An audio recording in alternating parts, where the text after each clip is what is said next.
Assalamualaikum warahmatullahi wabarakatuh.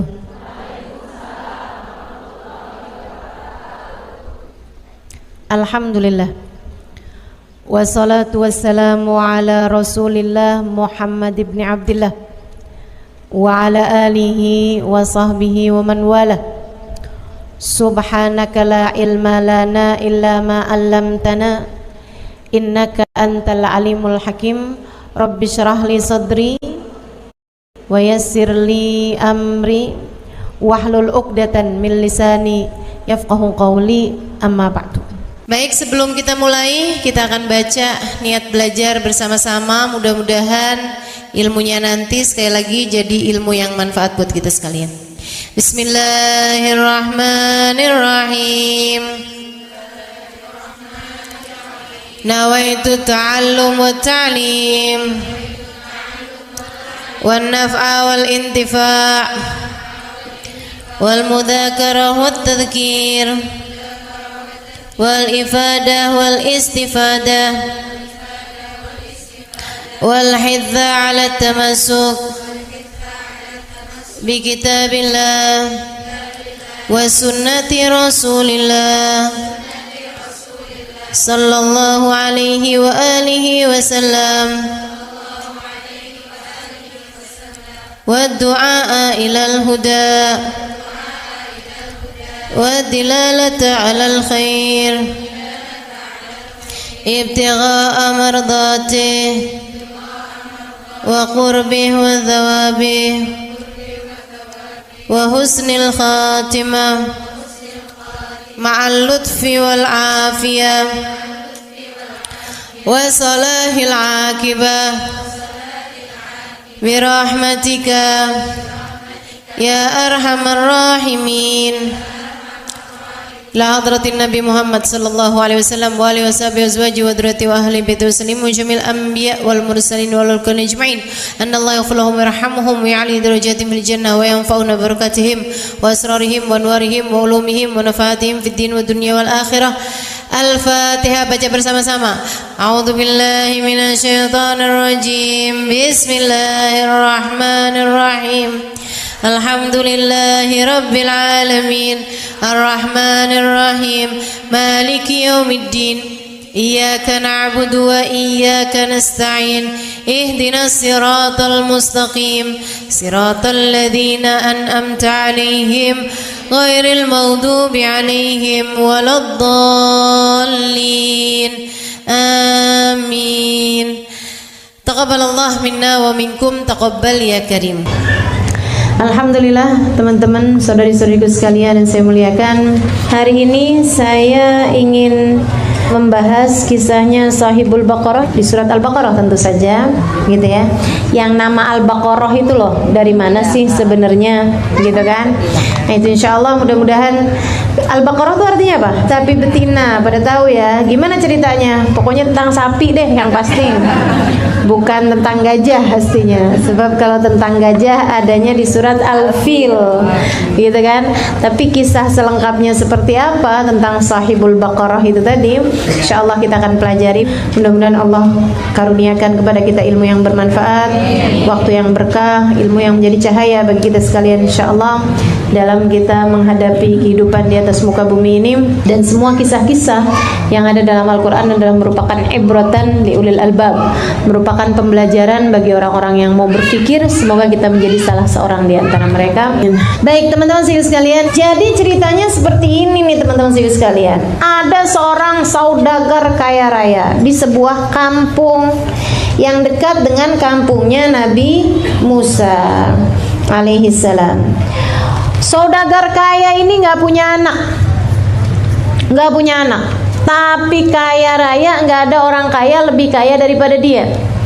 Dan bersama dengan kayanya dia juga pelit. Jadi akhirnya ada saudagar kaya ini pelit bener dia itu. Dia nggak punya anak, dia juga nggak punya istri. Teman-teman saya sekalian, hidupnya sebatang kara. Dia cuman punya satu orang aja, keponakan.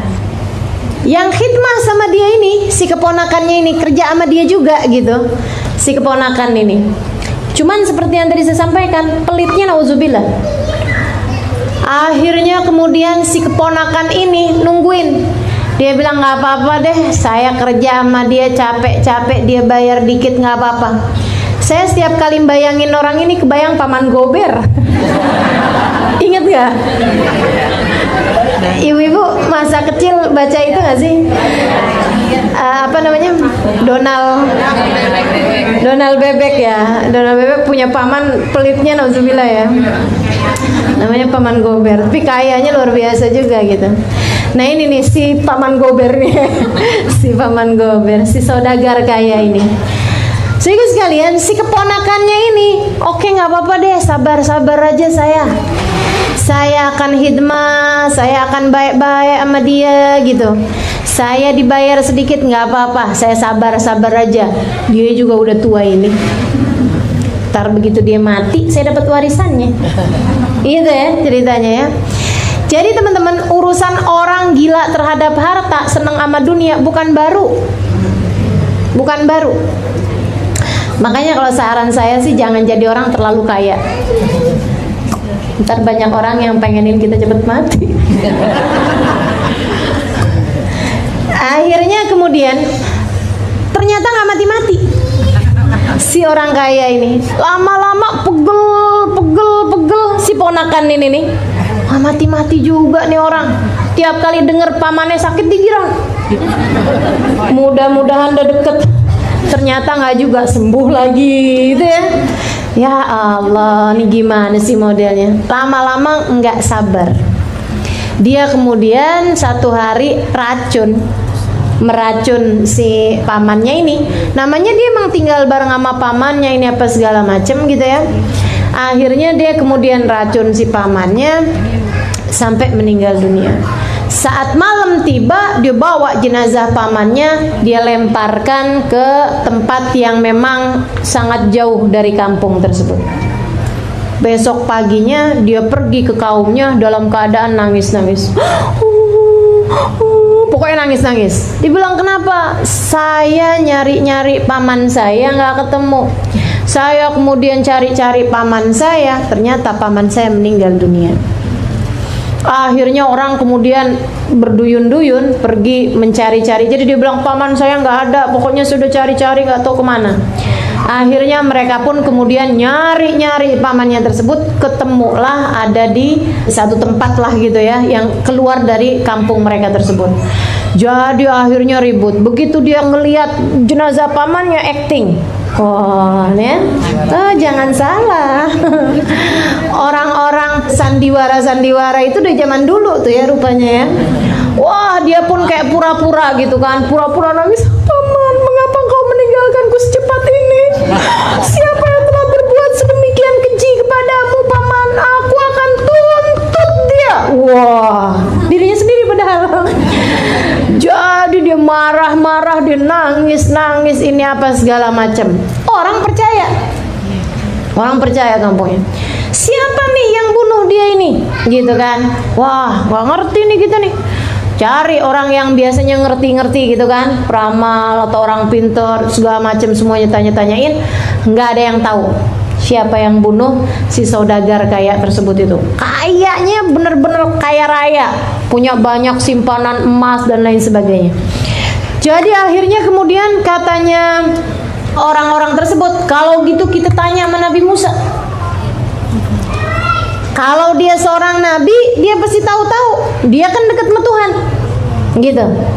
Akhirnya, yuk dah kita pergi kampungnya Nabi Musa. Berangkatlah mereka pergi kampungnya Nabi Musa. Kata Nabi Musa, izinkan aku bertanya kepada Allah. Nabi Musa tanya, ya Rabb, orang di kampung pada nanya tuh ada yang mati ya Allah. Saya tanyain siapa yang bunuh, nah kan saya kagak tahu. Ya Allah, kasih tahukan kepadaku siapa yang membunuhnya. Allah bukan yang ngasih tahu, Musa tuh yang bunuh ponakannya gitu ya. Kan gampang banget, simple banget gitu. Tapi itu sandiwaranya cuma satu babak. Ini kan ceritanya kayak tersanjung nih. Dari saya belum berangkat ke Hadramut sampai saya pulang ke Hadramut masih ada. Tersanjung beneran dah, ya ampun. Sampai pemainnya ganti-ganti gitu kan ya. Gitu. Lo tahu dari sebelum saya berangkat. Jadi teman-teman sekalian, akhirnya kemudian Allah Subhanahu wa taala bukan memberitahukan kepada Nabi Musa, tuh yang bunuh keponakannya. Enggak gitu teman-teman sekalian. Walaupun Nabi Musanya kepengennya gitu. Bahkan kepada nabi-nabinya Allah mengajarkan kepada mereka untuk beradab, untuk berakhlak. Gitu kan? Untuk jangan belagu gitu. Jangan belagu. Saya akan tahu, saya akan tanya kepada Allah, Allah akan beri kepada kalian jawaban. Enggak gitu. Tapi Allah tuh cara perintahnya luar biasa. Nabi Musa kemudian diperintahkan, "Wahai Musa," kata Allah SWT, "bilang sama mereka, kalau mereka mau tahu siapa yang bunuh si orang kaya tersebut itu, saudagar kaya itu siapa yang bunuh, bilang sama mereka semuanya buat menyembelih seekor sapi." Jadi Nabi Musa pun bilang sama mereka, Allah udah kasih jawabannya. Oh, siapa yang bunuh? Siapa yang bunuh? Kata mereka gitu kan. Kata Allah, kalian disuruh menyembelih seekor sapi. Emang sapi yang bunuh Musa? Kata Nabi Musa, bukan, tapi kalian harus menyembelih seekor sapi. Atattakhiduna huzwa? Oh, kamu bercanda nih Musa. Kamu bercanda pasti nih. Atau kamu mau bikin kita semuanya jadi bahan bercandaan? Yang kita lagi adukan kepada kamu seseorang yang kehilangan nyawanya. Bagaimana mungkin untuk kita tahu siapa yang menghilangkan nyawanya tersebut, kita harus juga mempersembahkan nyawa seekor sapi. Yang kita mau dia hidup, bukannya malah sapi jadi mati.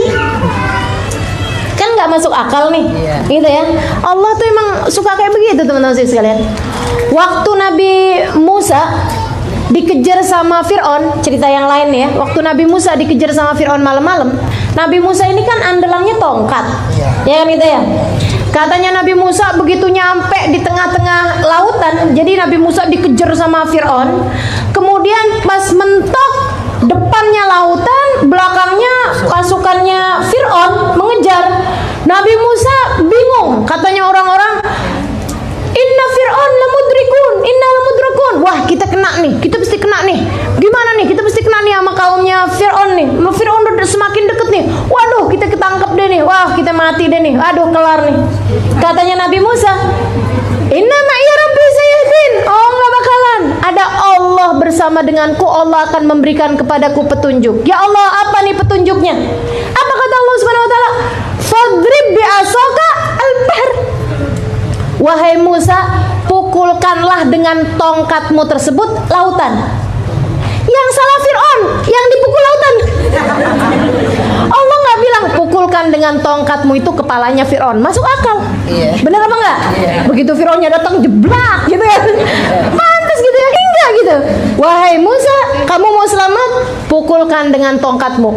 Kemana nih Allah? Lautan. Ya, kok yang masuk di akal gitu kan? Subhanallah. Tapi begitu dipukulkan sama Nabi Musa, lautannya langsung jadi daratan. Gitu teman-teman sekalian. Perintah Allah itu jangan dibantah, walaupun akalmu tidak dapat menerimanya. Karena akalmu kerdil. Akal kita semua kerdil. Gitu ya. Perintah Allah laksanakan, kamu baru tahu nantinya. Nggak usah pakai kok gini ya, kenapa begini ya, kenapa begitu ya. Kalau diperintah sama Allah kerjain aja, walaupun kelihatannya nggak masuk akal. Nabi Musa malah pukul lautan. Ini ada orang mati malah disuruh nyembelih sapi, malah disuruh menyembelih sapi. Kan jadi aneh-aneh. Tapi ya Allah, emang yang diadepin sama Nabi Musa ini kaum Bani Israel. Kaum Bani Israel ini suka komplain. Teman-teman sekalian, jangan jadi orang yang suka komplain. Kamu kalau suka komplain kayak orang Bani komplain mulu gitu ya. Jangan cerita sama suaminya ya. Ntar kalau pas kita lagi komplain, kata suaminya, kamu persis kayak Bani Israel. Komplain mulu kerjaannya, protes aja. Udah jelas nih, bahkan kalau kita perhatikan bahasanya gitu ya, antadbahu baqaratan, bukan antadbahul baqarah, bukan. Apa bedanya antadbahu baqaratan atau antadbahul baqarah pakai alif lam? Kalau pakai alif lam itu artinya sapi yang itu. Tapi kalau baqaratan ayat baqarah, maksudnya sapi apa aja. Asal namanya sapi, lo udah selesai berarti melaksanakan perintah. Jelas kan ya? Mereka pun paham itu. Kata Allah Subhanahu wa taala, "Innallaha ya'murukum an tadbahu baqarah," kata Nabi Musa. Allah bilang kalian suruh menyembelih sapi. Artinya sapi apa aja. Mereka paham itu. Tapi emang dasar Bani Israel, tukang protes, tukang komplain, demen nanya, jelimut banget nanyanya. Nabi waktu ditanya-tanya urusan Rasul, takdir tuh gimana sih sebenarnya Rasul? Rasul, kau udah mulain ini. Kata Nabi Muhammad alaihissalam, "Innama ahlakal ladina min qablihim kasrat masailuhum wa ikhtilafuhum ala anbiya'ihim." Sesungguhnya umat-umat yang terdahulu dihancurkan Allah Subhanahu wa taala karena banyak protes, abis itu durhaka pula. Mending kalau abis banyak protes kemudian dikerjain, kagak pula padahal. Itu katanya Nabi Muhammad. Jadi kalian jangan kayak begitu. Kalau diperintah sama Allah Subhanahu wa taala, kalau Allah kasih tahu sesuatu, sami'na wa ata'na. Kita dengar dan kita patuhi. Wajib nutup aurat, nutup rambut. Kalau rambutnya belum ada ubannya gimana? Itu dia, kasrat masailihim. Kalau misalnya nggak punya rambut tapi botak gimana? Kalau misalnya pakai wig aja gimana? Kan sama-sama nutup juga, gitu ya. Tapi pakai rambut gitu, boleh apa enggak? Rambutnya bukan rambutnya kita kok, rambutnya sapi. Bisa gitu ya. Ya Allah, teman-teman sekalian. Nah, kalau mau nyari celah dari setiap perintah Allah Subhanahu wa taala, bisa aja. Kan begitu kan? Akan tetapi kita tidak diminta untuk seperti itu, akan tetapi kita diminta untuk waqalu sami'na wa ata'na. Ya Allah, kami dengar dan kami akan patuhi. Seperti itu teman-teman sekalian. Jadi ini nih orang Bani Israel udah dibilang sembelihlah seekor sapi. Maksudnya apa aja, pokoknya sapi gitu kan. Mereka bilang, "Oh, sapi. Kamu mau bikin kita jadi bahan candaan? Kenapa kok malah disuruh nyembelih seekor sapi?" Kata Nabi Musa, itu jawaban dari Allah. "A'udzubillah an akuna minal jahilin." Aku berlindung kepada Allah dari menjadi orang yang bodoh, yang hidupnya bercanda mulu, yang hidupnya ngebully mulu. Saya nggak kayak begitu, kata Nabi Musa. Kalau perkara harus serius, kita akan serius. Apalagi perkara urusan kematian seperti ini, kita serius, kata Nabi Musa. Saya nggak bercanda sama kalian. Oh, oke lah Nabi Musa, jangan ngambek gitu dong. Oke, iya, kita mau menyembelih seekor sapi. Tapi sapinya sapi apa? Sapi umur-umur yang kayak berapa nih untuk kita menyembelih seekor sapi ini? Sapi yang umuran berapa kira-kira wahai Musa? Akhirnya kemudian mereka tanya, sapinya umuran berapaan? Anak-anak atau udah tua atau yang kayak gimana? Nabi Musa bilang, baiklah saya tanya lagi. Kesian Nabi Musa bolak-balik istikharah ngadepin umatnya ini ya. Ya Allah, mudah-mudahan kita nggak jadi umat yang nyusahin Nabi kita. Kita jadi umat yang selalu dapat menghibur dan membahagiakan Nabi Muhammad SAW, insyaallah. Amin ya rabbal alamin. Nabinya dihibur, nabinya disenangkan dengan cara ketaatan kita kepada beliau. Amin. Akhirnya kemudian Nabi Musa pun nanya sama Allah, ya Rabb, tuh orang-orang pada nanya, katanya sapinya umur berapaan? Kata Allah Subhanahu wa taala, bilang mereka, wahai Musa, cari sapi kagak tua kagak muda. Susah nih kan? Cari yang umur-umurnya sedang-sedengan gitu. Kira-kira ABG lah sapinya. Awanun baina dzalik, tengah-tengahan, enggak tua, enggak juga anak-anak.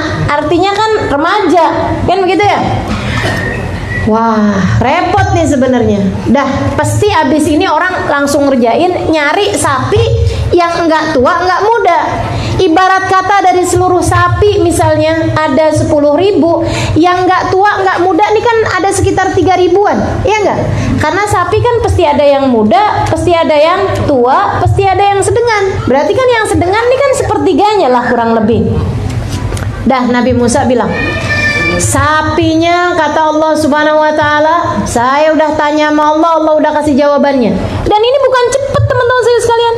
Bukan cepet. Nabi Musa istikharah dulu, nanya dulu sama Allah. Allah kemudian baru memberikan jawabannya. Nabi Musa balik lagi kepada kaum tersebut. Yarhamukillah. Kata Nabi Musa, Allah Subhanahu wa taala bilang, sapinya itu yang enggak tua, enggak muda, sedang-sedengan. Mereka diskusiin. Musa ada pertanyaan lagi nih, kita masih bingung. Padahal nih udah jadi 3.000 nih.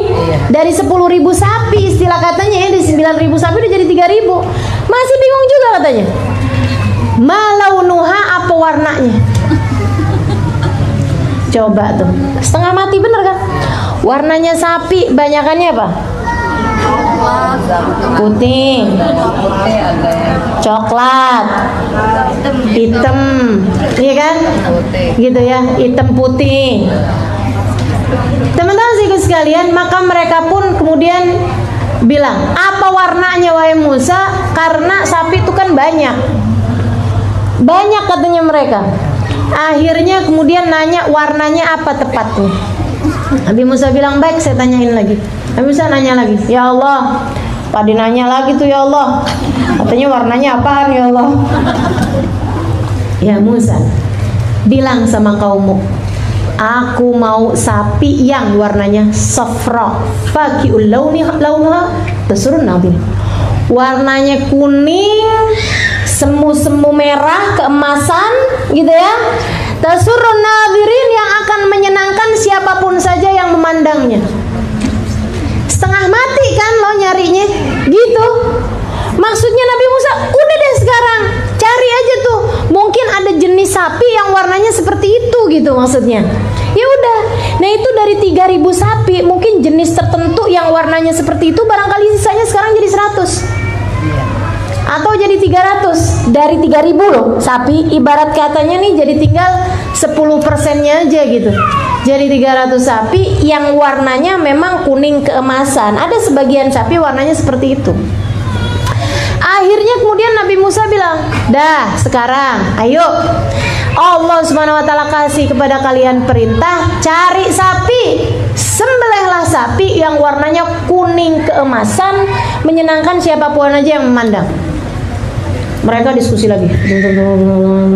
Musa, pertanyaan terakhir. Ya Allah, ini ya emang bener-bener cerewet tingkat akut nih kayaknya nih. Udah parah banget cerewetnya. Teman-teman sekalian, mereka bilang, kayak apa jenisnya, sifatnya si sapi ini, biar kita tahu sifatnya. Ya ampun, sifat coba. Kayak orang nyari jodoh beneran dah. Dia bilang kayak apa tuh sapi sifatnya, biar kita nggak salah-salah. Innal baqara tasyabaha alaina. Karena sapi itu kan bisa membingungkan kami nih. Jangan sampai keliru-keliru nih kami nih nyembelih sapi yang Allah mau. Akhirnya tanya lagi, Nabi Musa nanya lagi sama Allah, ya Rabb, agak ngerti deh tuh orang Bani Israel nape tuh kayak gitu. Mereka nanya lagi, ya Allah, sapinya katanya yang apa gitu, sifatnya yang gimana? Kata Allah Subhanahu wa taala, bilang sama mereka, wahai Nabi Musa, sesungguhnya sapi yang aku maksudkan adalah sapi yang ladhalul, bukan sapi yang jinak. Sapi itu kan rata-rata jinak. Betul apa enggak? Ini suruh nyari sapi liar. Sapi liar, sapi yang adanya di hutan gitu. Sapi liar, teman-teman sekalian. Sapi liar bukan sapi peliharaan. Kan setengah mati banget ya nyari sapi yang enggak dipelihara orang gitu.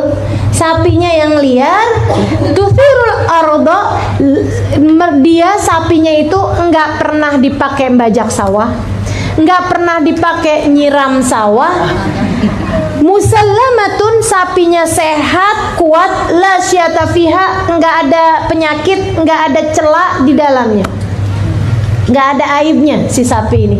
Coba tuh, ini apa enggak nyari kalangan raja di antara sapi gitu? Ini nyari rajanya sapi kalau kayak begini modelnya. Gimana cara nyarinya? Mereka begitu kayak gitu, jelas sih sekarang. Tapi ada apa kagak ya sapi gitu ya? Katanya mereka gitu. Ini masalahnya sekarang udah jelas Nabi Musa. Cuman masalahnya ada apa enggak? Kata Nabi Musa, kalian udah tanya, kalian yang beresiko untuk mencarinya. Ya udah dah kita nyari. Mereka pun berpencar, pergi ke berbagai macam kampung mencari sapi tersebut. Teman-teman saudaraku sekalian saya muliakan, 10 tahun sebelum itu ada seorang lelaki soleh bersama dengan seorang istri yang soleh, bersama dengan seorang anak bayi yang soleh. Maksudnya anak bayi yang, ya kalau emak bapaknya soleh, solehah kan anaknya juga soleh ya enggak? Anak yang amin. Saya nggak lagi ngedoain anaknya, saya lagi ngasih tahu gitu kan. Ini bapaknya soleh, ibunya solehah, anaknya ya soleh lah, anak soleh ceritanya, tapi masih bayi gitu. Si bapak sangat sayang sama istrinya, sangat sayang sama anaknya.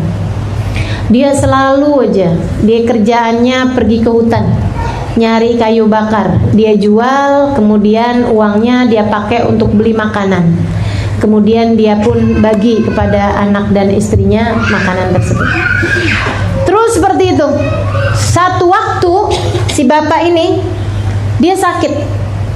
Sebelum dia benar-benar nggak bisa berdiri, nggak bisa jalan, dia bawa anak sapi yang dia punya, satu-satunya harta yang dia punya. Dia bawa hartanya itu, anak sapi itu, dia punya uang dibeliin anak sapi ceritanya. Sebelum dia benar-benar nggak bisa bangun deh gitu ya, udah sakitnya udah parah tapi yang dia masih bisa jalan gitu. Dia bawa uangnya, dia pergi ke pasar beli anak sapi kecil, anak sapi. Dia kemudian pergi ke hutan. Dia bilang, ya Allah, saya adalah seorang laki-laki yang sepertinya akan segera berangkat menujumu ya Allah. Saya ingin meninggalkan sesuatu buat istri dan anak saya ketika saya meninggal dunia nanti. Tapi saya nggak punya apa-apa ya Allah. Saya miskin, kau tahu itu. Saya cuman punya anak sapi ini. Ya Allah, jagakan anak sapi ini untukku. Aku titipkan ia padamu. Oh, ini ya, ini kan. Aku titipkan ia padamu, jagakan ia untukku, dan kembalikanlah pada waktu di mana anak dan istriku memerlukannya. Habis itu dia taruh anak sapi itu, masuk ke dalam hutan, di jalan kemudian nggak tahu udah tuh ketemu sama siapa anak sapinya ya. Akhirnya kemudian dia pulang. Sakitnya tambah semakin parah hari demi hari, sampai kemudian di saat-saat terakhir hidupnya dia pesan kepada istrinya. Dia bilang, saya sepertinya nggak ninggalin sesuatu, padahal saya ninggalin. Ada sedikit harta yang saya punya, saya titipin harta tersebut kepada Allah, yaitu seekor anak sapi. Nanti kalau kamu perlu dunia gitu ya, perlu uang, perlu untuk kehidupan kalian, cukup anak kita nanti suruh pergi ke hutan. Nah, anak ini kan nanti besar, kalau kamu perlu gitu, nanti kamu anak kita suruh pergi ke hutan, dia bilang aja, hai anak sapi yang dititipin sama Allah, saya sekarang perlu sama kamu. Kurang lebih kayak gitu. Gitu. Saya anaknya pemilik kamu, anak majikan kamu. Dikasih tahu gitu. Berapa kalimat yang dia nanti panggil si sapi itu. Gak lama kemudian dia pun meninggal dunia. Si ibu dengan uang yang ada di rumah, dan dia juga ikut-ikutan nyari kayu bakar di hutan.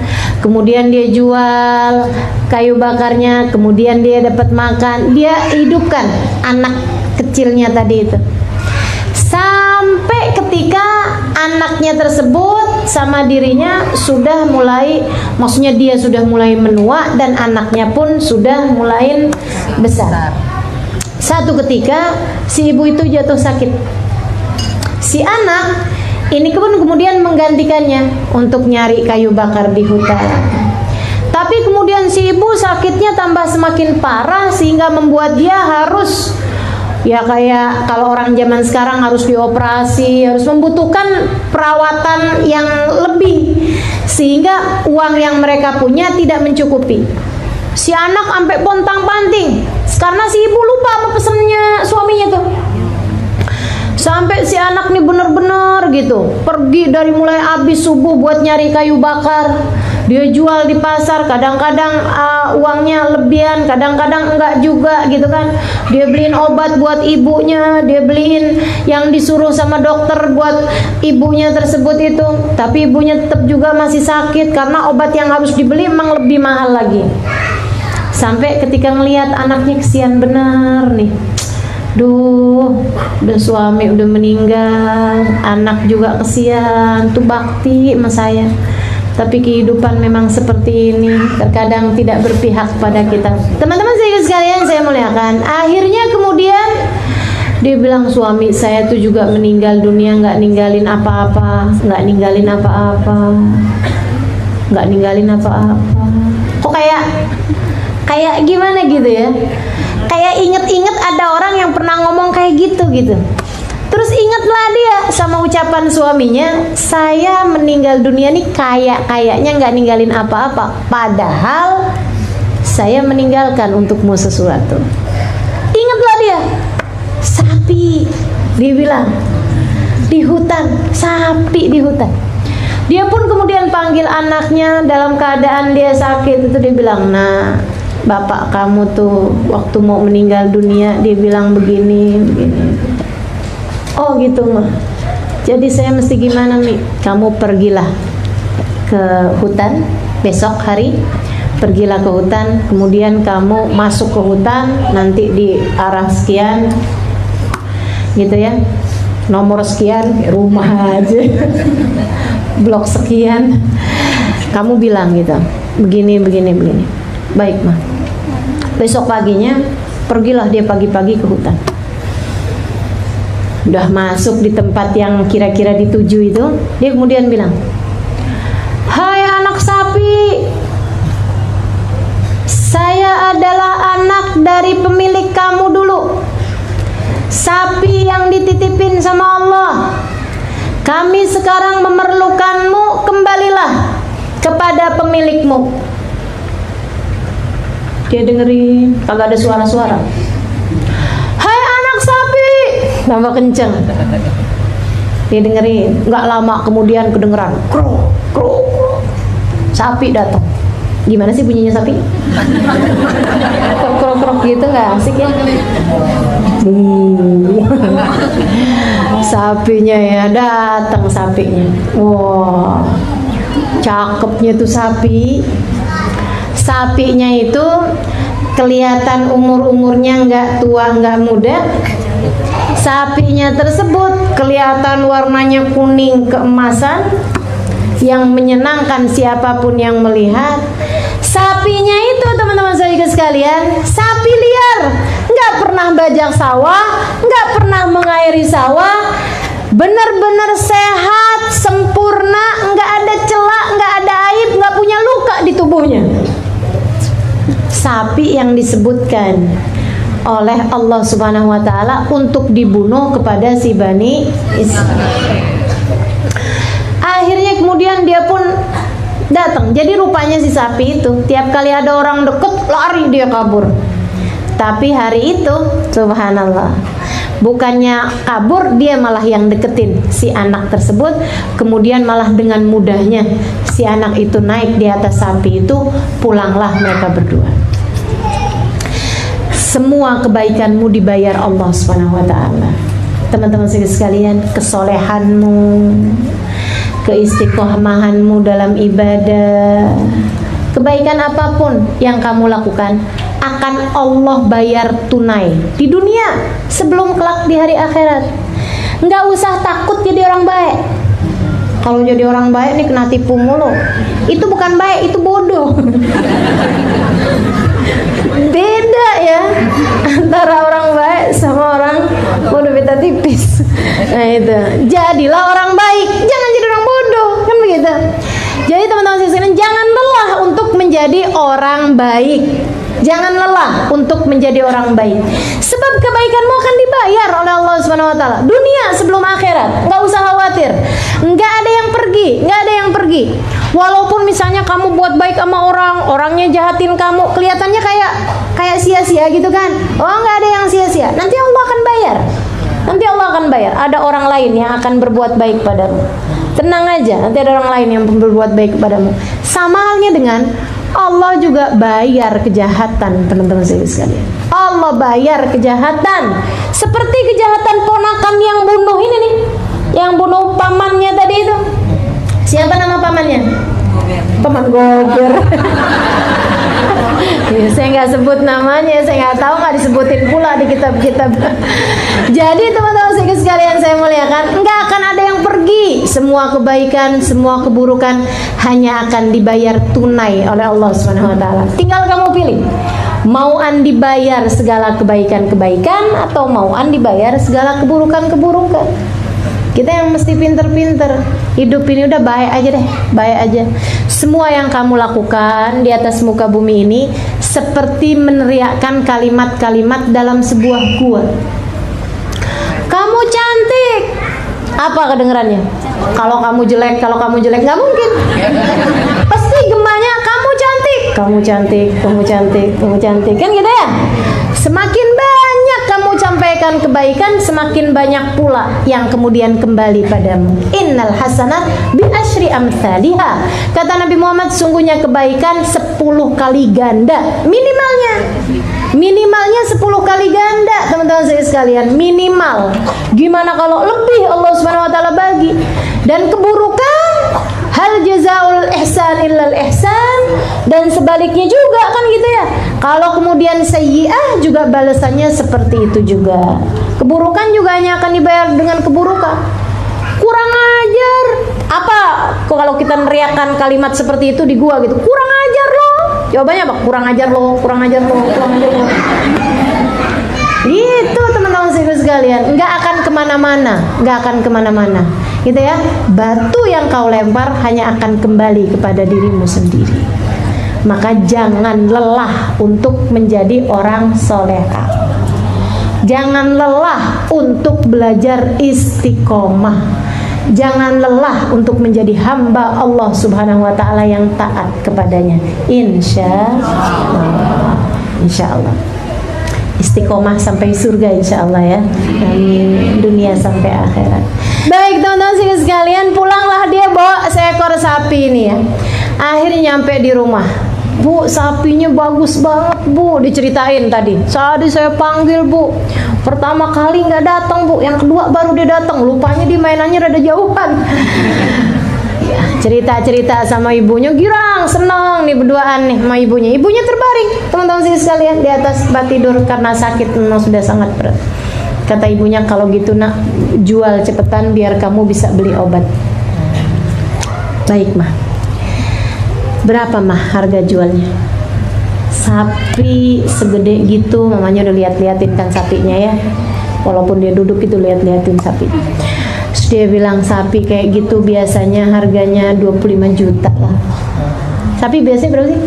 Segitulah ya, oke ya. Kita sepakati aja ya. 25 juta. Jadi kamu jual aja dengan harga 25 juta.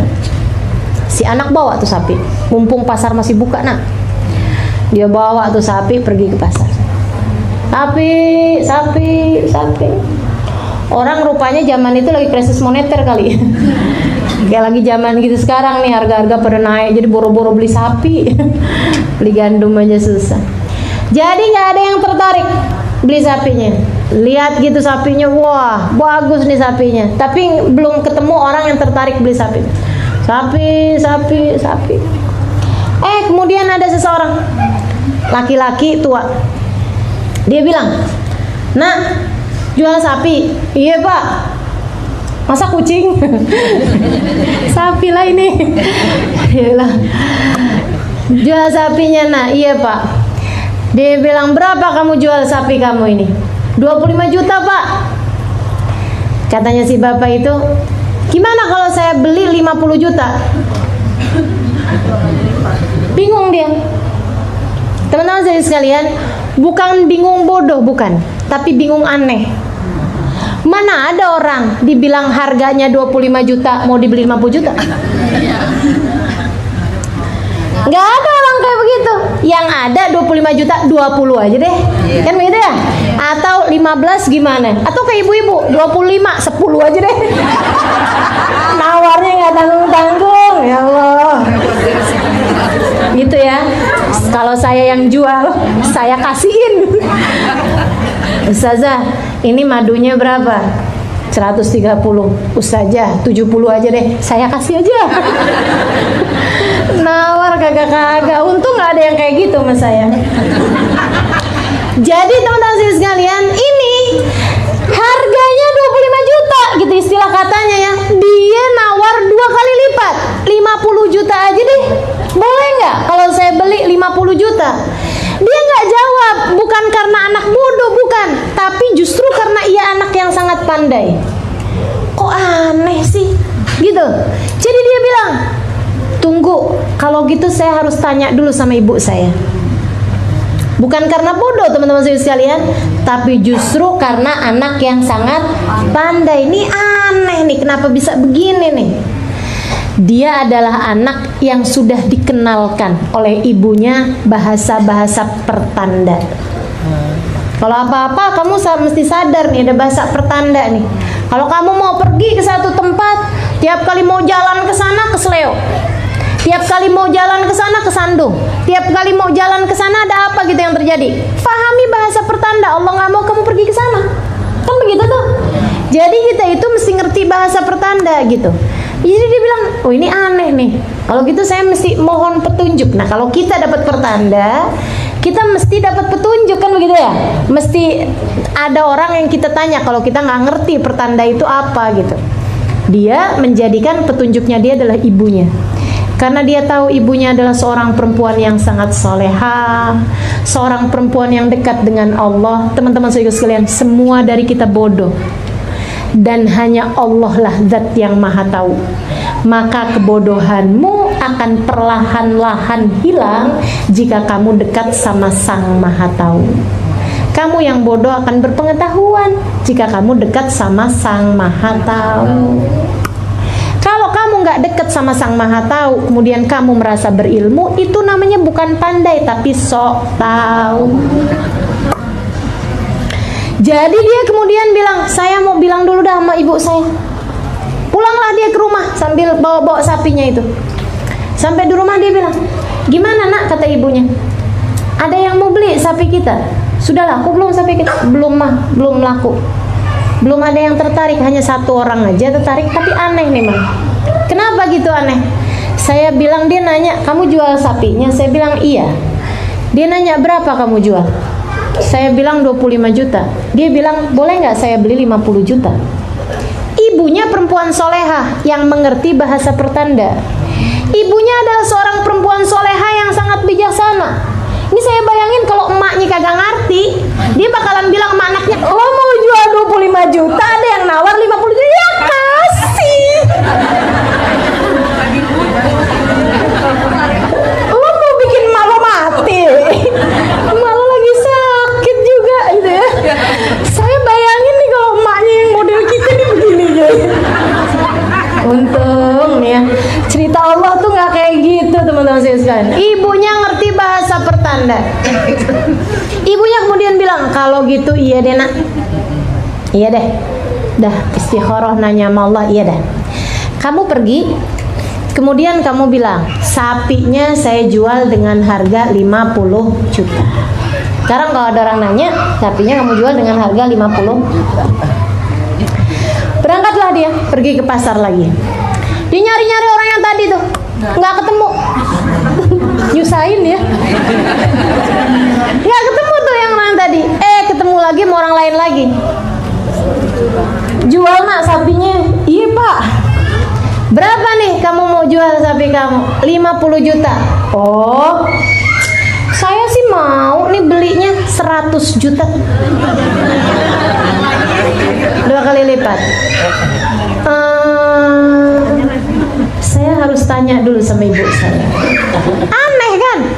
50 juta ditawarnya 100 juta, 2 kali lipat lebih mahal gitu. Akhirnya kemudian dia bilang, saya mau pamit dulu, mau balik dulu ke ibu saya. Nanti bapak jangan jauh-jauh ya pak, di sini aja. Pulang ke ibunya. Bu, kok aneh lagi ya bu? Saya sekarang bilang 50 juta, orang bukannya bilang enggak masuk akal, sapi segini doang harganya 50 juta. Tapi dia malah bilang gitu, saya berani belinya dengan harga 100 juta. Kata ibunya, wah ini bukan orang nak, ini malaikat Allah SWT. Malaikat Allah SWT. Sekarang gini, kamu pergi lagi ke pasar, kamu bilang harga sapinya 100 juta. Kalau ada orang nawar lagi dengan lebih mahal, tanya sama dia berapa seharusnya kami jual sapi ini. Gitu. Mestinya berapa sih harganya? Gitu. Tanya sama dia. Ibu saya kirim salam, tanya, bilangin seharusnya kami jual sapi ini dengan harga berapa. Akhirnya kemudian si anak itu pun pergi lagi ke pasar. Sapi. Nyari orang tadi, kagak ada. Nggak ada tuh orang. Waduh, ini susah bener nih jual sapi, ini modelnya begini. Akhirnya kemudian sapi. Ada lagi yang datengin dia. Dia bilang, kamu jual nak sapinya? Orang lain lagi. Dia bilang, iya. Berapa kamu jual? 100 juta. Dia bilang, saya mau belinya dengan harga 200 juta. 2 kali lipat. Gimana nih? Boleh nggak saya beli sapi ini dengan harga 200 juta? Dia bilang, ibu saya kirim salam sama kamu. Ibu saya tanya, silakan lamar ibu saya. Enggak ya? Jadi urusan lamar. Dia bilang, ibu saya kirim salam kepadamu, tanya dengan harga berapa seharusnya kami menjual sapi ini. Orang tersebut mengatakan, oh kalian sudah paham, kami adalah malaikat Allah SWT. Bilang kepada ibumu, jangan jual sapi ini kecuali dengan seberat sapi ini emas. Wih, seberat sapi itu emas. Jadi kalau sapi itu beratnya 300 kilo, 300 kilo emas. 300 kilo emas, teman-teman sekalian. Ya Allah, luar biasa benar. Akhirnya kemudian dia pun balik lagi. Dia bilang sama ibunya, bu bener aja bu, tuh orang datang lagi yang lain, dia nawar katanya mau dibeli dengan harga 200 juta. Tapi terus saya bilang, bu kirim salam, kita harus jual sapi ini dengan harga berapa? Dia bilang jangan jual sapinya kecuali dengan sepenuh atau seberat sapi ini emas. Emang ada yang beli gitu bu? Ya nggak tahu nak, kita tunggu aja. Saudaraku sekalian, itu lagi hari-hari yang orang-orang Bani Israel lagi nyari itu sapi. Akhirnya kemudian sapi itu nggak dijual, tapi diikat aja di luar rumah. Orang yang pada lewat liatin tuh sapi, aneh bener tuh sapi. Begitu ya, cantik bener tuh sapi, cakep gitu.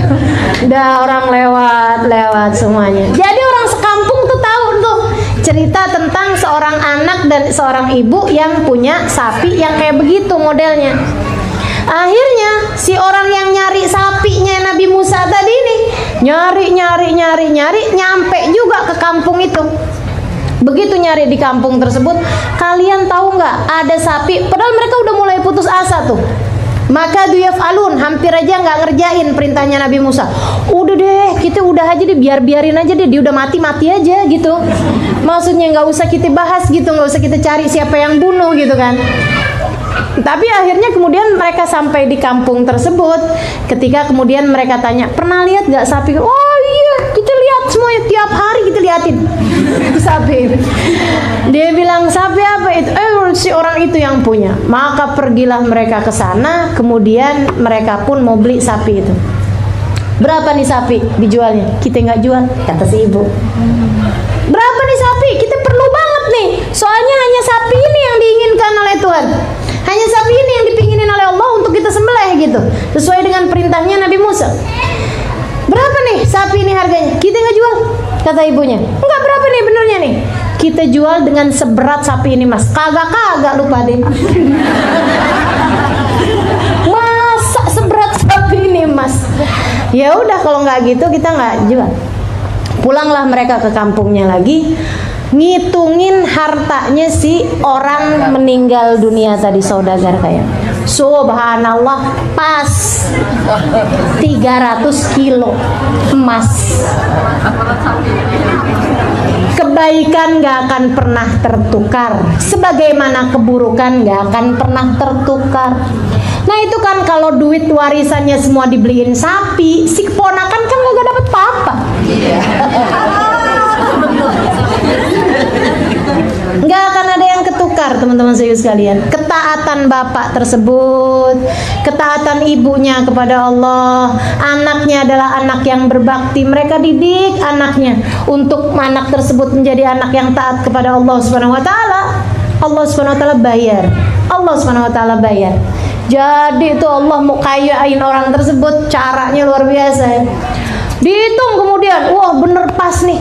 Ternyata beratnya harta warisannya seberat sapi tersebut, emas gitu kan. Dikasihlah, dibeli. Habis dibeli, dibawa tuh sapi ke depan Nabi Musa. Nih Musa setengah mati nih nyarinya. Lah dia yang susah ya. Dia yang protes, akhirnya dapat juga. Apa nih yang mesti kita lakukan sama sapi ini? Kata Nabi Musa, disembelih. Disembelih. Kita udah susah-susah nyarinya, disembelih. Sembelih sapi. Habis selesai disembelih, pada bahuha maka yaf'alun tadi ini Allah Subhanahu wa taala bilang, katanya Allah Subhanahu wa taala, fadribuhu bi ba'diha. Habis disembelih, ambil bagian terpenting dari dia. Nah, ini ada dua riwayat. Ada yang bilang pakai atinya, ada yang bilang pakai lidahnya. Jadi disembelih, diambil lidahnya doang. Itu kan tambah nyesek tuh yang pada beli sapi.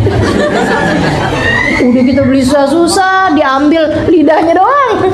Coba tahu gitu kan, hidup-hidup kita potong tuh lidah, katanya gitu. Diambil lidahnya, diambil sama Nabi Musa. Fadribuhu bi ba'diha. Pukulkanlah orang yang sudah meninggal dunia tadi ini dengan lidahnya sapi tersebut. Teman-teman sekalian saya muliakan, orangnya udah mati, udah berapa hari padahal matinya tuh. Pukulin. Hidup lagi. Si orang yang mati tadi ini hidup lagi. Dia toleh.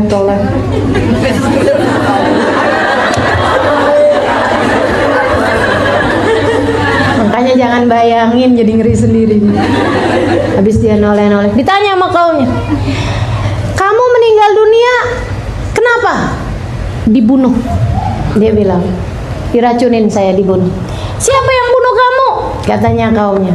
Dia lihat. Dia ketakutan nih si ponakannya tuh. Dia bilang, ponakan saya yang bunuh saya karena ngarepin warisan saya. Padahal warisan udah nggak ada juga. Habis itu dia habis kayak begitu, balik lagi meninggal dunia lagi. Wah, kemudian si ponakan tadi ini juga harus dibunuh karena nyawa dibalas nyawa kan begitu. Jadi teman-teman sekalian, dianya mati, si orang tersebut yang kemudian si ibu sama anak itu yang kemudian jadi kaya raya.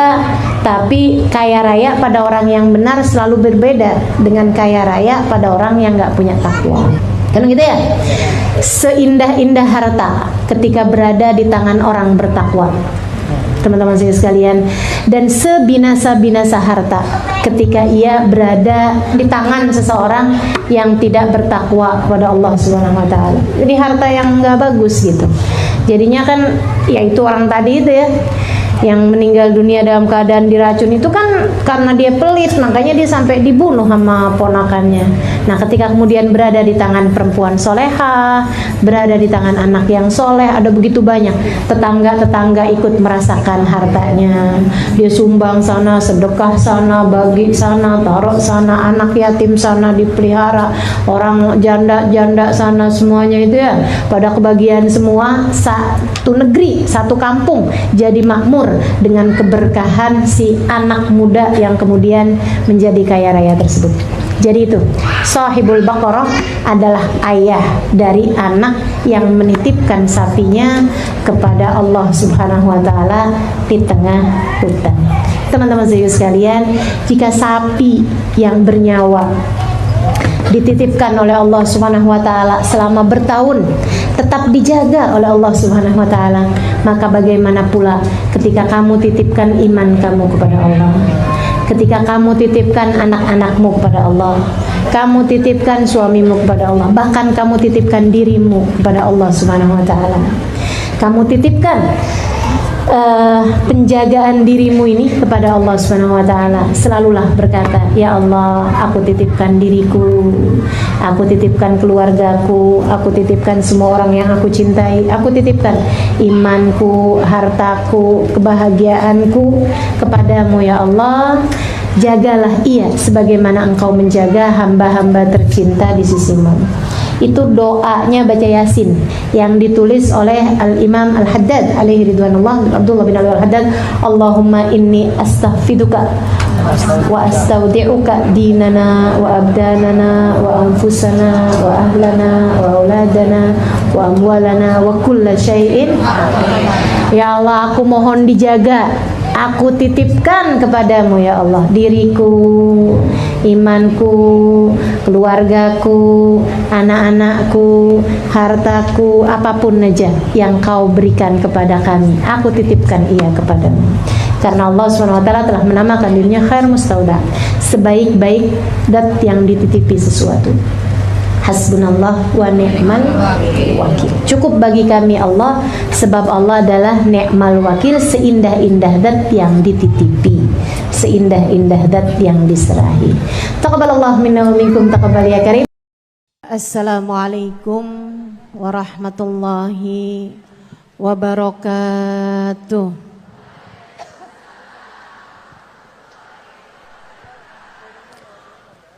Alhamdulillah, wassalatu wassalamu ala Rasulillah Muhammad ibn Abdillah wa ala alihi wa sahbihi wa man wala. Subhanaka la ilma lana illa ma 'allamtana innaka antal alimul hakim. Rabbi shrah li sadri wa yassir li amri wahlul 'uqdatan min lisani yafqahu qawli, amma ba'du.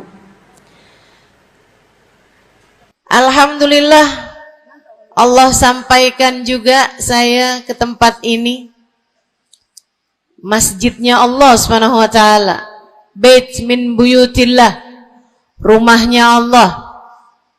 Mudah-mudahan kita udah disampaikan di rumah Allah di dunia, Allah sampaikan pula ke Baitullahil Haram di Mekkah, dan Allah sampaikan pula di tempat keridhaannya surga Allah di akhirat nanti insyaallah. Amin ya rabbal alamin. Rabbi la tukhzini yawma yub'atsun yawma la yanfa' mal wala banun illa man atallaha biqalbin salim. Kata Nabi Ibrahim yang Allah tuliskan dalam Al-Quran, ya Allah, jangan kecewakan aku, jangan buat aku susah pada hari di mana engkau membangkitkan hamba-hambamu. Nanti di akhirat saat manusia dibangkitkan, ya Allah, jangan buat saya susah, jangan buat saya kecewa. Yauma la yanfa' mal wala banun. Hari yang itu loh ya Allah, hari yang tidak bermanfaat orang bawa harta, hari yang tidak bermanfaat orang bawa anak. Yang bermanfaat hanyalah orang yang datang pada Allah biqalbin salim, dengan membawa hati yang selamat. Karenanya siapapun di antaramu yang akan menuju ke akhirat, semua dari kita menuju ke akhirat. Siapapun di antaramu yang kepengen di hari akhiratnya nanti menjadi orang yang tidak susah, menjadi orang yang tidak sedih, menjadi orang yang tidak kecewa, menjadi orang yang tidak ketakutan, menjadi orang yang berhasil. Siapa di antaramu yang kepengen di hari akhiratnya nanti berbahagia, bersukacita? Siapa yang kepengen di hari akhiratnya nanti bergembira? Pastikan saat-saat ini, saat hidupmu di dunia ini, pastikan kamu sedang menuju kepada keselamatan hati. Hatimu selamatkan. Hatimu selamatkan, teman-teman. Hatimu selamatkan.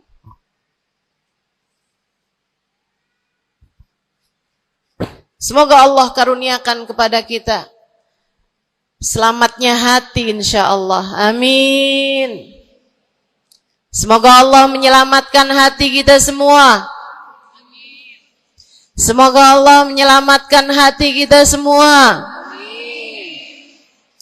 Nabi kita Muhammad menyebutkan dalam salah satu hadisnya, ala inna fil jasadi mudghah, idza salahat salahal jasad kulluh, wa idza fasadat fasadal jasad kulluh, ala wahiyal qalbu. Kata Nabi, ketahuilah sungguhnya dalam diri manusia terdapat segumpal darah. Apabila ia bagus, ia selamat, ia bersih, selamatlah seluruh anggota tubuhnya. Apabila ia rusak, ia hancur, ia gelap, ia mati, maka hancur pulalah seluruh anggota tubuhnya. Ala wahiyal qalbu, ketahuilah segumpal darah tersebut bernama hati. Maka bu, ka, de, na, ne, banyak nenek-nenek di sini. Saya sampaikan padamu pesan dari hati saya yang terdalam. Berhati-hatilah dengan hati. Yang hati-hati sama hati, apa yang ada di dalamnya? Coba silahkan kamu pikirkan nih, kondisi hati saya ini kayak apa. Kita kalau badan lebih gampang ngerasainnya. Saya kalau ditanya, Ustazah lagi sakit? Iya. Sakit apanya Ustazah? Kaki. Saya bisa jawab. Tapi kalau kamu ditanya misalnya, gimana kabar hati kamu?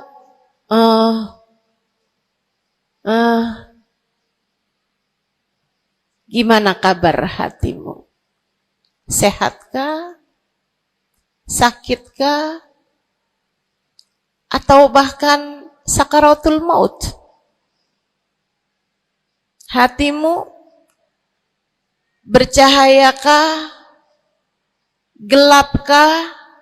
Atau bahkan mati? Bagaimana kabar hatimu, teman-teman? Bagaimana kabar hatimu? Innallaha la yanzur, kata Nabi Muhammad dalam hadis yang lain.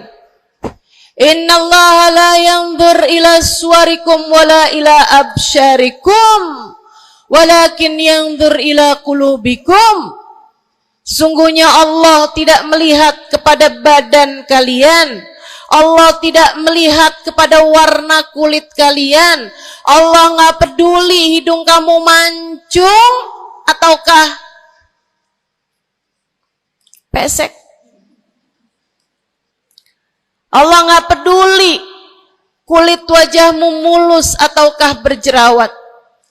Allah nggak peduli kamu tinggi ataukah pendek. Allah nggak peduli warna kulitmu semacam apa. Yang Allah Subhanahu wa taala lihat, yang Allah Subhanahu wa taala perhatikan adalah hatimu. Adakah ia mulus? Adakah ia penuh dengan penyakit-penyakit? Yang Allah pandang darimu adalah hatimu. Nih, sekarang saat kamu duduk sama rata di tempat ini, teman-teman. Meskipun ada yang lebih tinggi, ada yang lebih rendah, tapi kita duduk nih sama-sama di tempat ini nih. Nilaimu di mata Allah bukan seberapa dekat jarak antaramu dengan saya. Nilaimu di mata Allah bahkan bukan bergantung dari jam berapa kamu datang. Ketika kamu sama rata duduk di tempat ini, yang Allah pandang darimu adalah hatimu. Sedang berada di manakah saat ini? Yang duduk di tempat ini sembari mikirin ntar pulang enaknya makan apa ya?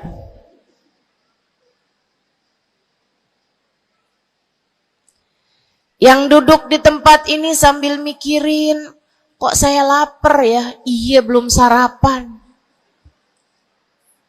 Gara-gara buru-buru, takut nggak kedapatan tempat duduk. Gara-gara buru-buru, kepengen bisa lihat mukanya Ustazah Halimah yang viral.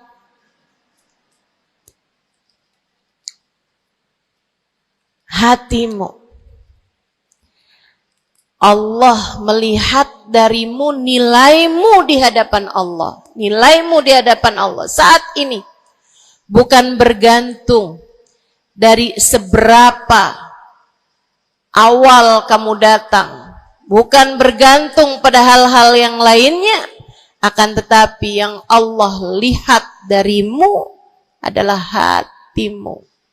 Adakah Allah di dalamnya? Adakah Allah di dalamnya? Adakah Allah di dalamnya? Pun demikian dengan kamu saat sholat, pun demikian saat kamu sedang sedekah. Semuanya masalah hati, teman-teman. Semua masalah hati. Kata guru saya Sayyidil Habib Umar bin Hafid, al-madar kullal madar fi salahil gulub. Urusan segala urusan, sumber segala macam urusan, dasar segala macam urusan ada pada bagusnya hati. Kalau udah hatinya bagus, bagus semuanya. Kalau udah hatinya busuk, busuklah semuanya. Semoga Allah selamatkan kita dari busuknya hati. Semoga Allah selamatkan kita dari busuknya hati. Amin ya rabbal alamin. Dunia, akhirat, masalah semuanya ada pada hati. Karenanya yuk kita bahas gimana sih caranya nyelamatin hati. Yang pertama, kalau kamu pengen tahu caranya nyelamatin hatimu, yang pertama,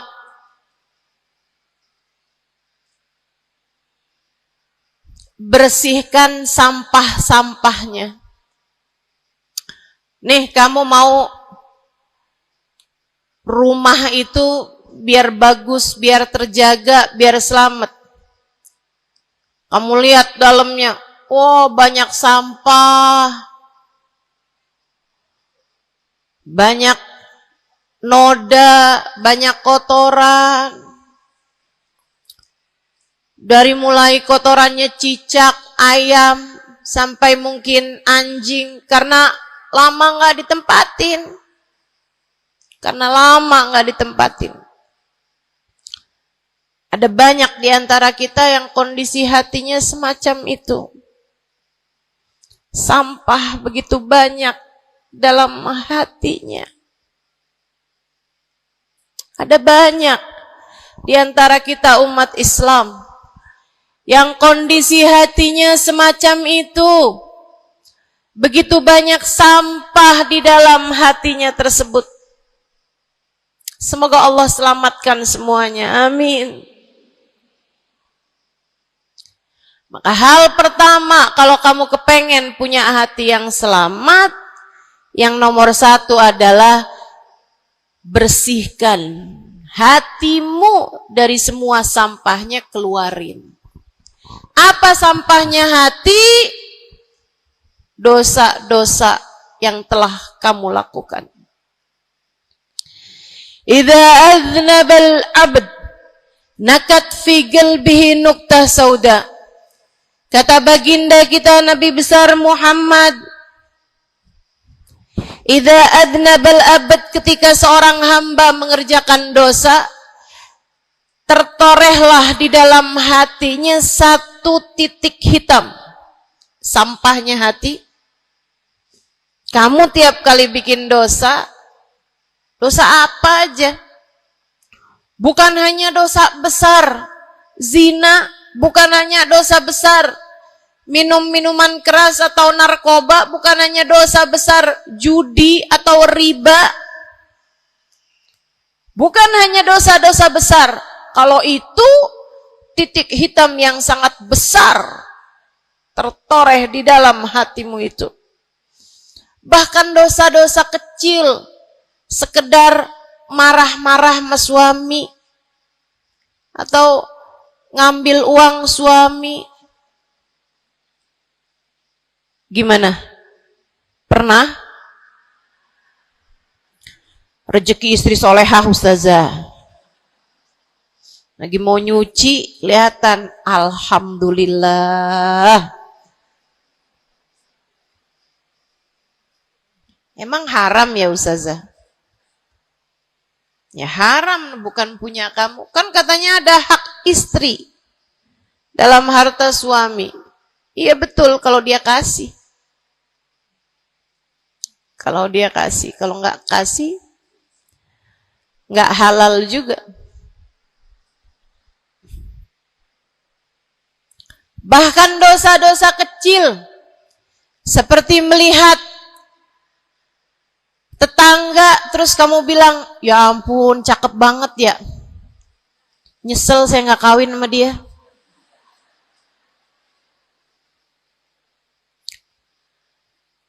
Dosa. Seperti memandang seseorang dengan pandangan menghina. Seperti membicarakan aib orang lain. Setiap kali kamu berbuat dosa, apapun bentuk dosanya, satu titik hitam tertoreh di dalam hatimu itu. Ini istighfar wa tab. Musih, kalau dia beristighfar, kalau dia bertaubat, dihapuslah titik hitam tersebut. Wa illa, kalau enggak, ya tetap aja ada. Kamu bikin dosa lagi, bikin dosa lagi, bikin dosa lagi, bikin dosa lagi. Enggak pernah istighfar, enggak pernah memperbaiki diri. Aurat tidak kamu tutup dengan baik. Sehingga akhirnya setiap kali kamu keluar dilihat oleh laki-laki yang bukan mahrammu. Satu titik hitam, satu titik hitam, satu titik hitam. Sampai terkadang hati seseorang dipenuhi dengan titik-titik hitam. Hatinya menjadi legam. Hatinya menjadi penuh dengan titik-titik hitam. Semakin bertambah lagi, semakin bertambah lagi, jadilah karat. Jadilah karat. Kalau udah jadi karat, na'udzubillah. Ini yang Allah sebutkan di dalam Al-Quran. Kata Allah, kalla, a'udzubillahi minasyaitonirrajim, kalla, balrana ala qulubihim bima kanu yaksibun, kalla, innahum an rabbihim yawma idin lamahjubun. Kalla, kata Allah. Balran, ada ran, ada karat di dalam hati mereka, tersebab dosa yang menumpuk tanpa pernah dimohonkan ampunan. Kalla innahum an rabbihim yawma idzin lamahjubun. Orang kalau hidup bawa karat hasilnya apa? Orang kalau hidup bawa karatnya hati hasilnya apa ya Allah? Kalla innahum an rabbihim yawma idzin lamahjubun. Orang yang hatinya punya karat, pada hari tersebut ia akan terhalang dari Allah Tuhannya. Guru saya Sayyidil Habib Umar bin Hafid menyampaikan tafsir mengenai ayat ini. Kata Habib Umar bin Hafid, tidak mati dengan membawa iman. Orang yang hatinya penuh dengan karat, apabila datang ajal menjemput, iman terkeluar, tercerabut dari dalam hatinya, hingga ia pun mati, keluar dari atas muka bumi ini dengan tanpa membawa iman Islam. Dia keluar dari atas muka bumi ini bukan sebagai hamba Allah, bukan sebagai umat Nabi besar Muhammad sallallahu alaihi wa ala alihi wasallam. Dia meninggal dunia dalam keadaan su'ul khatimah. Na'udzubillah min dzalik. Jangan biarkan karat memenuhi hatimu. Jangan biarkan hatimu, dosa-dosa yang telah kamu lakukan menjadi berkarat dalam hatimu itu. Saya kesian sama kamu. Enggak apa-apa. Hidup terus-terusan ngontrak, enggak apa-apa. Hidup enggak pernah punya kendaraan sendiri, enggak apa-apa. Enggak pernah punya HP yang canggih, enggak apa-apa. Saya hidup di atas muka bumi ini, enggak pernah ada yang datang melamar saya. Jadinya sampai di usia di atas 30-an tahun, saya masih menjomblo, Ustazah. Enggak apa-apa. Ustazah, saya udah menikah 10 tahun, belum ada anak juga, Ustazah. Enggak apa-apa. Ustazah, suami saya kawin lagi, Ustazah. Enggak apa-apa.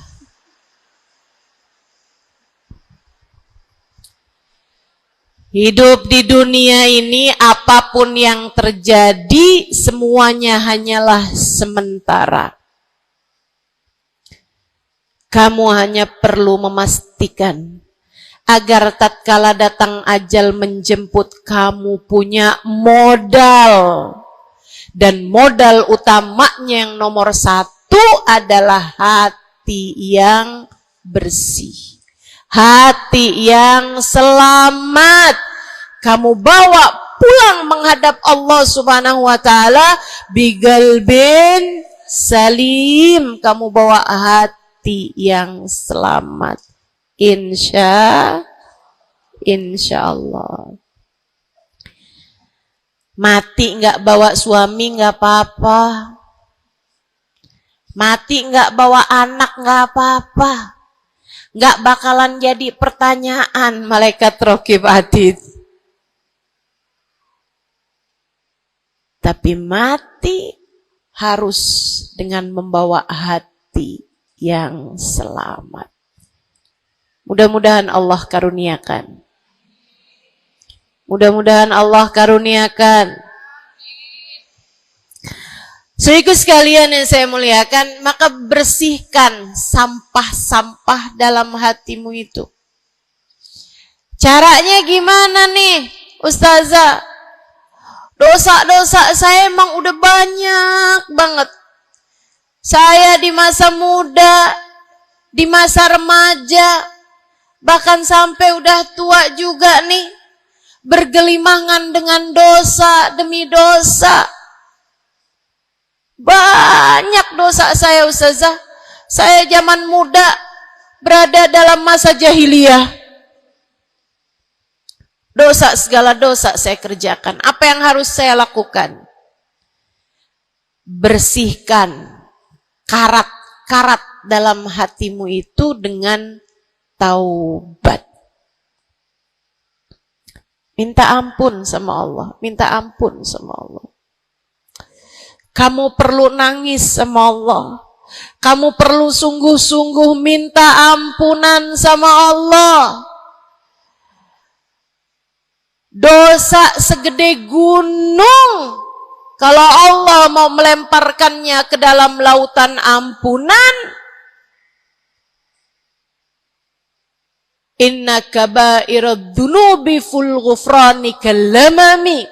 Katanya Sahibul Burda, sesungguhnya dosa-dosa besar dalam lautan ampunan, ia hanyalah seperti buih di dalam lautan.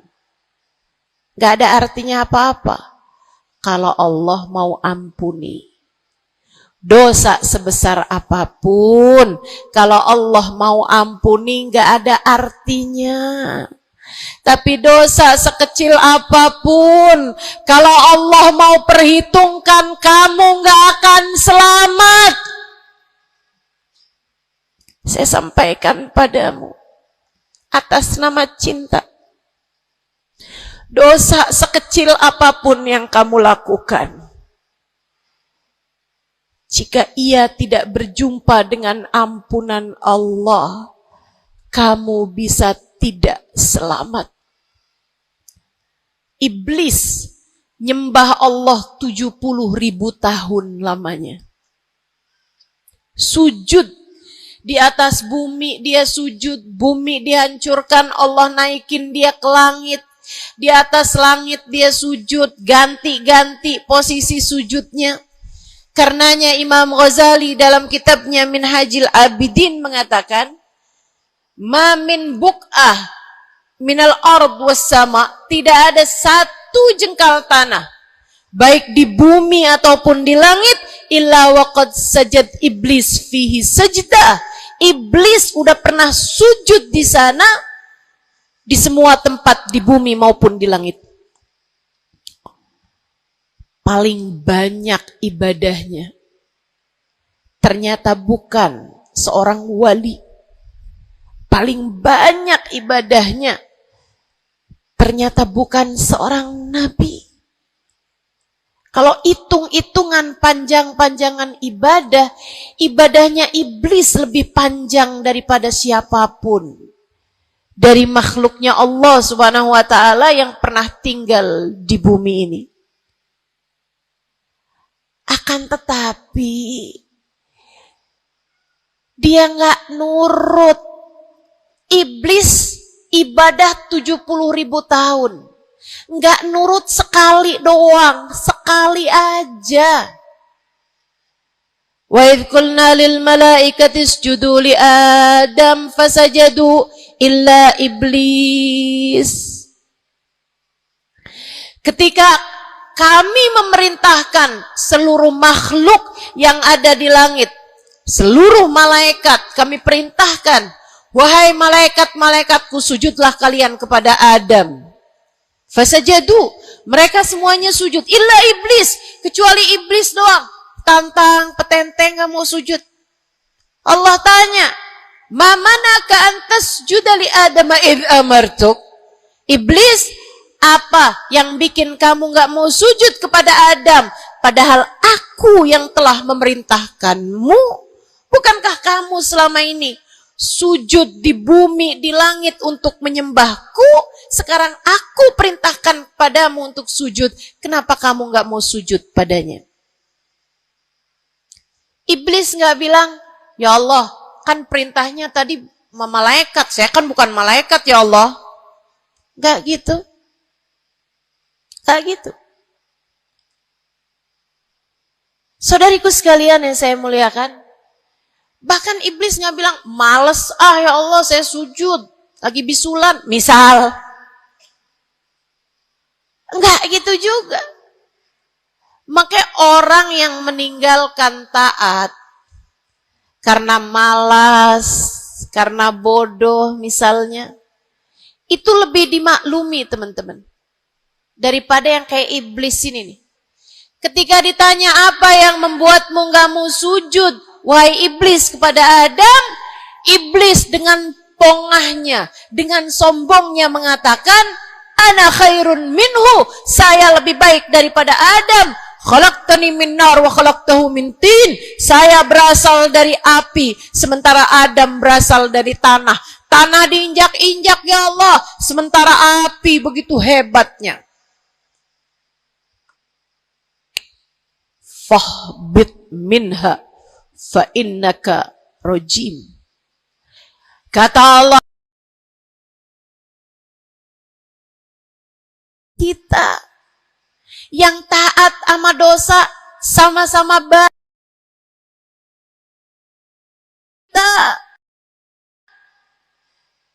Yang mungkin dosa kita lebih banyak daripada taat kita.